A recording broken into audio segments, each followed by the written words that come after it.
Dalila i Dejan Dragojević ne prestaju da šokiraju javnost, pogotovo nakon što su se pomirili i kada je Dragojević oprostio Dalili javnu prevaru. Sada se tim povodom oglasila i njena majka Emina Mujić. Ako magija u ovom slučaju postoji, bačena je od strane njegovih iz Veternika. Hteli su da rastave Dalilu od Dejana, pa je ona postala odjednom hladna prema njemu. Nije mogla očima da ga gleda, a na Dejana je uticalo sve to tako što se kidao, ubijao od suza i rukama udarao, jer su mu lično oni to napravili. I dalje stojim iza toga da je sve krenulo od zadrugovizije, kada je Ana Korać unela jaknu za Mike i tom prilikom su Dragojevići poslali sinu crnu magiju. Dejan se molio da magija prođe. Sada, kada je Bog konačno uslišio njegove molitve, on se vratio Dalili. Smatra Emina i dodaje: Dejana svakako nazivaju. Govore kako Dalila želi da ga uništi, ali to nema veze. Znam da moja ćerka neće dozvoliti da joj iko priđe blizu sem Dejana.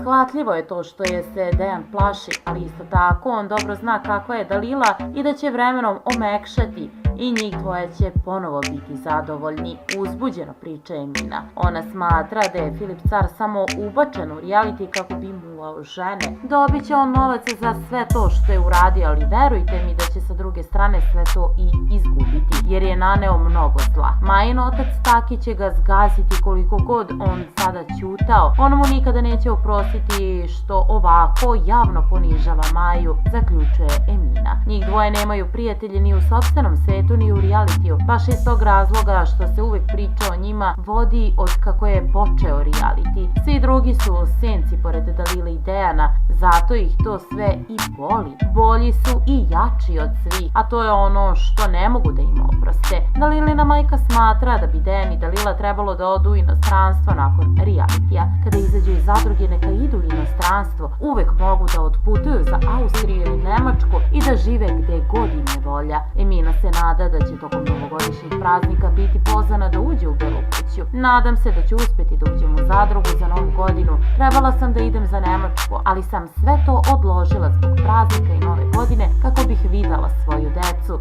jer Dejana gledam kao svog sina.